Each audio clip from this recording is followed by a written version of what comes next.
चिन्नू, एक तू ही मेरा सहारा है जो मुझे समझता है। मेरे बुरे दिनों में सब मुझे छोड़ के चले गए, पर सब धन और घर के लालच में होते हैं, पर तुम्हें किसी चीज का लालच नहीं। मेरे पास कुछ नहीं है, यहाँ तक कि मेरी इतनी औकात भी नहीं कि मैं तुम्हें खाना खिला सकूं, पर फिर भी तुम मेरे साथ खड़े हो। नथु एक बहुत ही मेहनती आदमी था। उसके घर में उसकी बीवी, बेटी और बेटा था। कुछ समय पहले की बात है। नथु पैसे कमा के लाता था और उसका बेटा जुए में उड़ा देता था। जब भी नथु उसे ऐसे काम करने के लिए रोकता, उसकी बीवी बीच में टांग अड़ा देती। तुम्हें शर्म नहीं आती?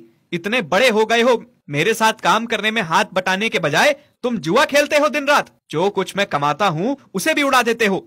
मैं तुम्हें कह देता हूँ, अब ये सब घर में नहीं चलने वाला। मेरे घर में ये सब नहीं चलेगा? क्या मतलब है? ये सब सिर्फ तुम्हारा ही नहीं है, हमारा भी है। और ये क्या बार बार मेरे बेटे को डांटते रहते हो? एक ही तो बेटा है हमारा। तुम इसके लिए नहीं कमा रहे हो तो किसके लिए कमा रहे हो? पर तुमने तो इसे अपना बेटा कभी माना ही नहीं है। ये कुत्ता तुम्हारा बेटा है। अपने बेटे से ज्यादा तो तुम इसको प्यार करते हो, तभी क्या कुछ नहीं खिलाते तुम इसको। सुनो, मैं भी कह देती हूँ, मेरे बच्चे को जो मन में आएगा वो करेगा। हाँ, तुम्हारे इसी लाड़ प्यार ने इसे बिगाड़ा है। याद रखना, ये एक दिन हमें डुबा देगा। नथु का बेटा मन ही मन सोचने लगता है, आज मैं सबसे बड़ा और आखिरी दांव खेलूंगा बाबा, और खूब सारे पैसे कमाऊंगा। नथु का बेटा उस दिन फिर से जुआ खेलता है और बदले में सारे खेत, घर बार सब कुछ लगा देता है। उसे उम्मीद थी कि आज तो वो बड़ा हाथ मारेगा और बहुत सारा धन जीतेगा और बहुत अमीर बन जाएगा, पर ठीक उसके उल्टा हो गया और सब कुछ हार गया। और इस बात से वो काफी डर गया। भागता हुआ वो घर आता है। माँ, माँ। हाँ बेटा बोल, कब से तेरा इंतजार कर रही थी। बहुत चिंता हो रही थी मुझे। देख कितनी रात हो गई है, कहाँ रह गया था तू? माँ, बहुत बड़ी गड़बड़ हो गई है। क्या हुआ बेटा? तू इतना परेशान क्यों है? माँ, मैंने बड़ी बाजी जीतने के लिए खेत और सब कुछ दांव पे लगा दिया और ये सब कुछ जुए में हार गया मैं। माँ। क्या? ये तो क्या कह रहा है बेटा? माँ, बाबा अब क्या कहेंगे? ये क्या किया तूने बेटा? चल कोई बात नहीं, तेरे बाबा को मैं देख लूंगी। पीछे खड़ा नथु सब कुछ सुन रहा था। क्या तुमने सब कुछ डुबा दिया? ये कह के नथु अपने सर पे हाथ रख के सर पीटने लगता है। मैं पहले से ही इस लड़के को बार बार रोकता था, पर तुमने इसकी हरकतों को बढ़ावा दिया। अब भुगतो।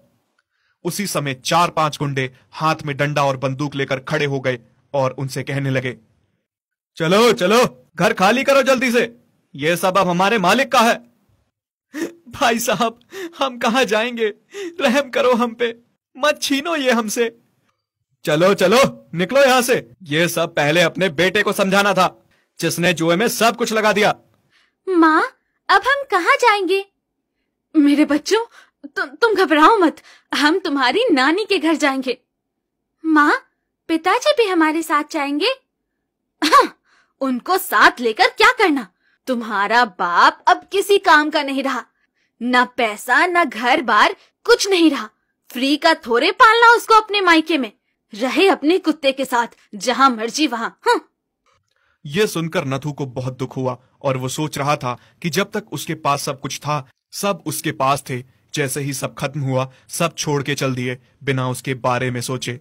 नथु की बीवी अपने बेटा बेटी को लेकर मायके चली जाती है और नथु के पास रहने के लिए कोई ठिकाना नहीं बचता। इसलिए उसने एक पेड़ को ही अपना घर बना लिया। उसी पेड़ के साए में दिन रात बैठा रहता।